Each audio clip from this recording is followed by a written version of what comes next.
You have the klipas noiga, you have the covering over goodness, where a little bit of goodness is revealed, right? So that's found by every person who is every Yid has this, and every Gentile who is a good moral person. Who is a good moral person? People who keep the basic 7 Noahide laws. So, this animal soul has a very interesting spiritual makeup. It's partially good and partially bad. You might want to say it's neutral. It's not neutral. It's not neither. It's a bit of both. And that's why you have people with a bit of both character traits. So we already discussed people with all the negative character traits that come from earth, fire, water, and wind. And by the way, there's good character traits that come from these. Like we're going to find later in Tanya, he's going to talk about how someone should get angry at the Yetzer Hara. We're going to get there in this year at the rate we're going, probably in like 5 years. But let's talk about good character traits. The Alter Rebbe says here, after having all the bad character traits that come from the animal soul of klipas noiga, you have also good character traits that all Jews naturally have. And also he's going to add in his book Siddur Dach that all Gentiles who are moral people have.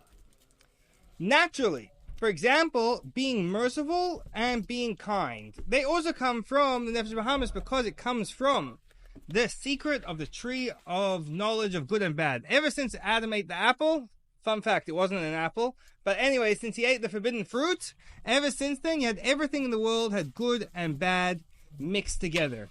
So,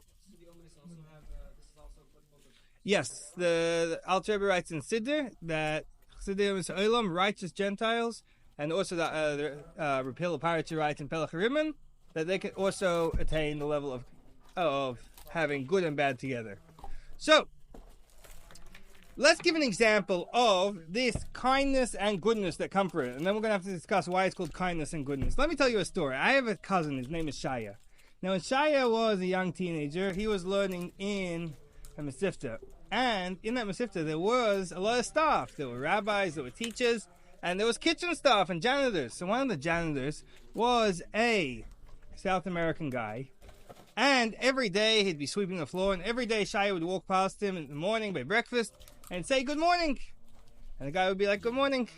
And that happened. That happened when he was in 9th grade and 10th grade and 11th grade. By the time he graduated, he'd been saying good morning to this guy every morning for 3 years. Now, he never thought about it twice. This was just something he naturally did, because Shai is a good guy. He's a naturally kind person. He's not doing any self-sacrifice here. He never had in mind to do something to get something out of it. Or, so he didn't go below. The worst clipper wants something out of it. He didn't plan to get anything out of it. This guy's a janitor. What do I need from him?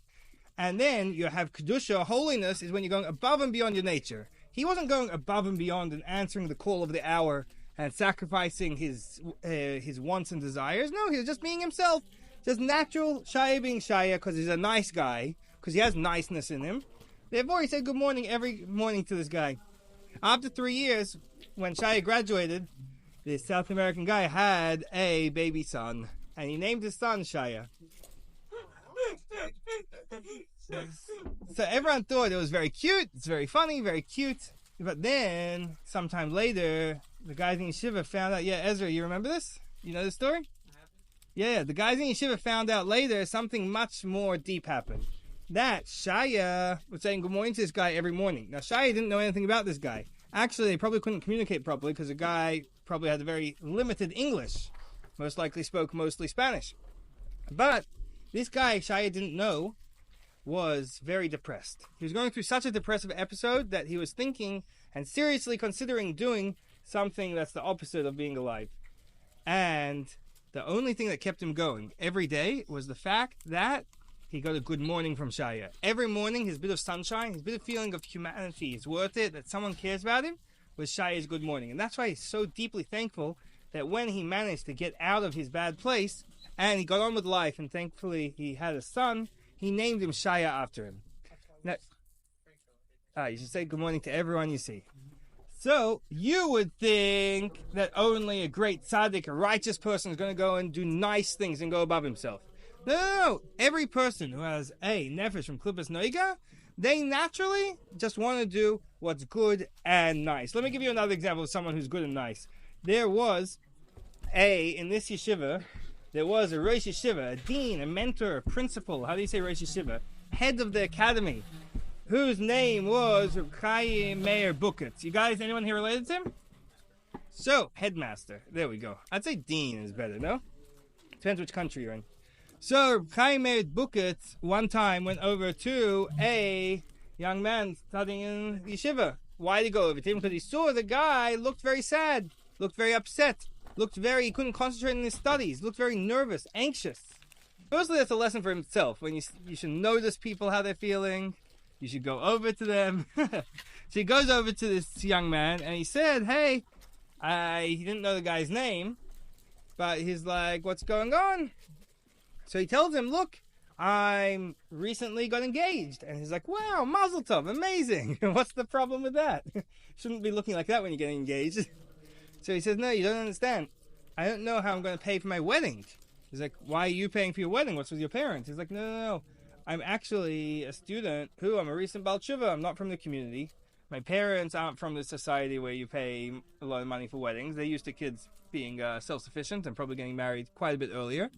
So, I don't know how I'm going to pay for my wedding. So Bukit says, I think I have just the thing for you. I happen to have this envelope in my pocket. He pulls the envelope out of his pocket, and without opening the envelope, he just gives him the envelope. Just gives him the envelope just like that. So, the Bacher opens the envelope, and it's full of cash. And he's over the moon. He can't believe his good luck. What a godly miracle. He didn't know where he was getting money from, and all of a sudden the rabbi walks in with an envelope full of cash and gives it to him. Meanwhile, isn't that nice of him? I wonder where the envelope came from. Meanwhile, Rabbi Bukit comes home, and his wife sees him, and his wife's like, no, did you get the paycheck for the month? And he's like, I did. And she's like, so where's the envelope? And he's like, I gave it away. And the contents too, not just the envelope. And whatever. It wasn't the first time it happened. She wasn't too surprised. So, you see someone here who's a genuinely kind, giving, generous person. So, let me tell you, by the way, it's a bit like the story. You guys remember the story of Shalom Mordechai Rebashkin?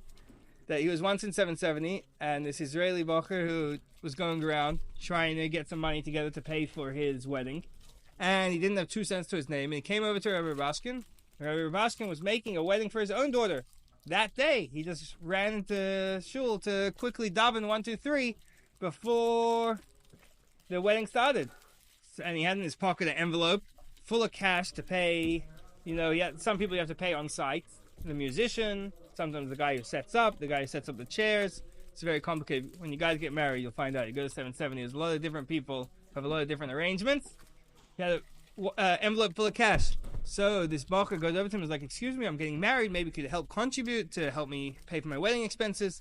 So Shalom Mordechai takes out the envelope. It's full of hundreds. And he takes out 3 hundreds they needed for something straight on the spot. And he gives them the rest. So Bacher looks at this and is holding a stack of bills. Stack of hundreds the guy just gave him. And he's like, never seen so much money in his life. He's like, Rabbi, maybe you made a mistake over here?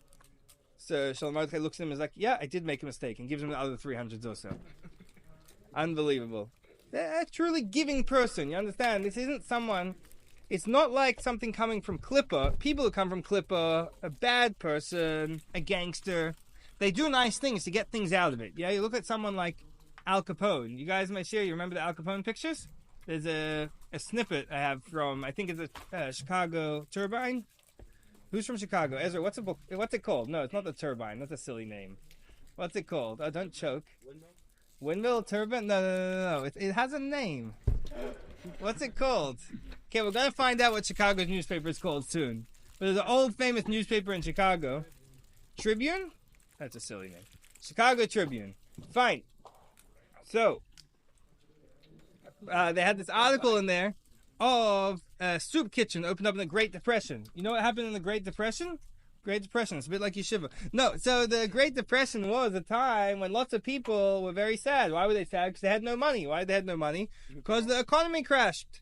Yeah, the thing that all the economists are warning you is going to happen next year, every year, it actually happened that year. So, there were lots of people who didn't have food to eat.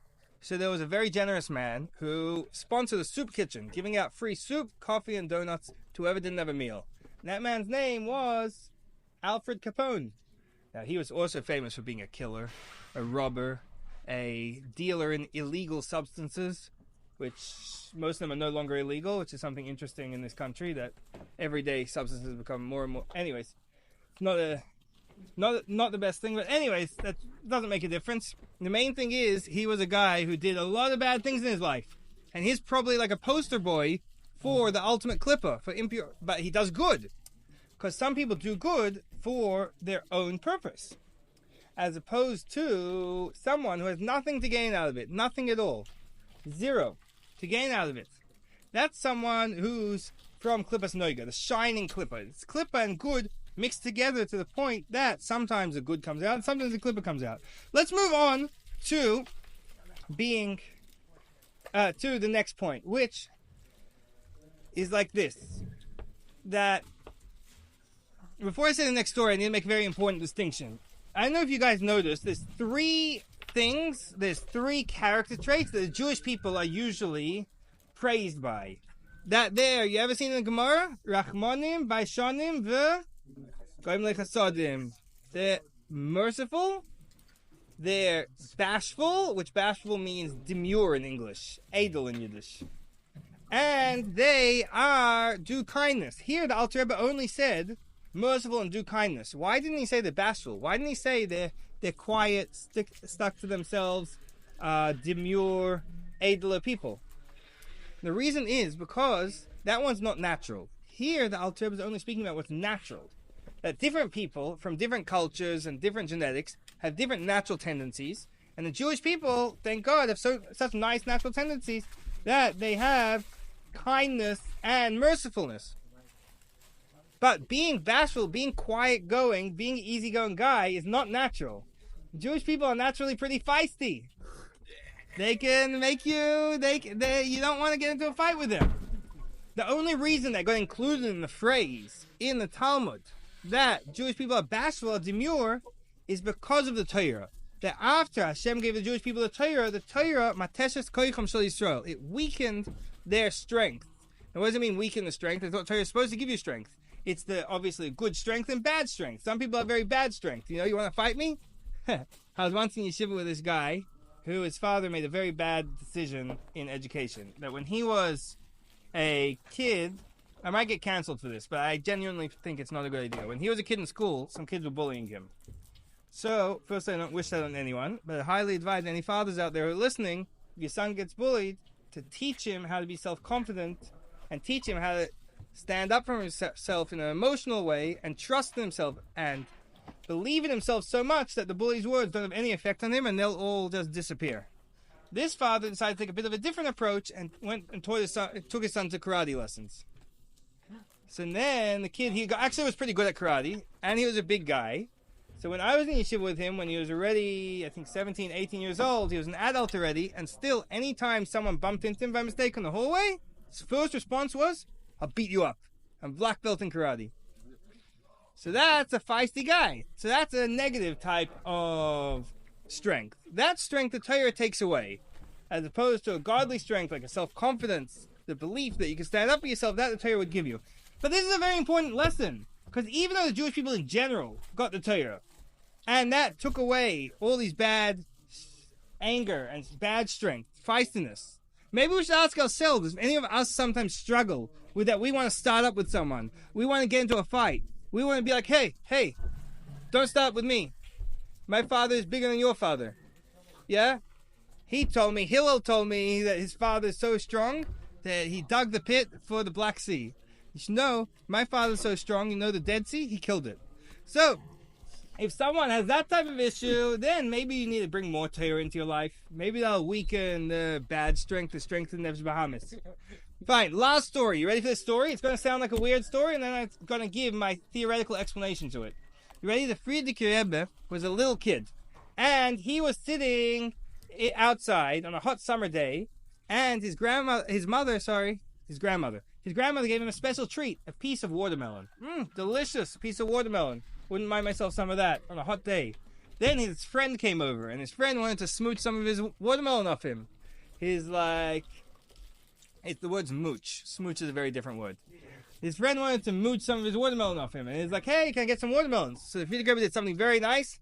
He cracked his piece of watermelon in half, and he ate half of it and gave his friend half of it. Isn't that sweet of him? His father called him over. Now you think his father's going to give him a prize. His father tells him, I saw you gave your friend some watermelon, but did you do it with your whole heart? And with that, the kid saw that he realized that his emotions, that his midas, that his caring for a fellow was not complete, and with that he burst into tears and ran off. So his mother saw that and goes over to her husband, the Rebbe Shab, and is like, what do you want from the kid? But leave him alone. So the Rebbe Shab says, no, this was a priceless lesson. With this, he acquired a good character trait. So as an adult, years later, the Frierdiker Rebbe looked back at this and said, that's real education. So let me ask you guys, what was the problem here? He shared it. Who cares why, when? I think the problem here is explanation in Tanya that we're explaining today. Today we're explaining that some people, the nice things they do is just natural. Klippus noiga, they have some good, they have some bad. Sometimes I feel nice, sometimes I feel mean. Then tomorrow we're going to get to the godly soul, the selfless, that gets above and beyond any desires and does what's right no matter what. And I think that his father was trying to teach him a very important lesson. If you're doing nice things because you feel nice, sometimes you'll do mean things because you feel mean. If you feel nice today, you might not feel nice tomorrow. But if you train yourself to give another wholeheartedly and get above yourself and beyond yourself, then it'll never stop. Then you'll really be a giver. And you see that later the Frierdiker Rebbe grew up to be someone who spent his whole life dedicated to others, even when the communists tried to kill him for it, even when the Nazis tried to kill him for it, even when the American public laughed at him for it. He never stopped giving to others.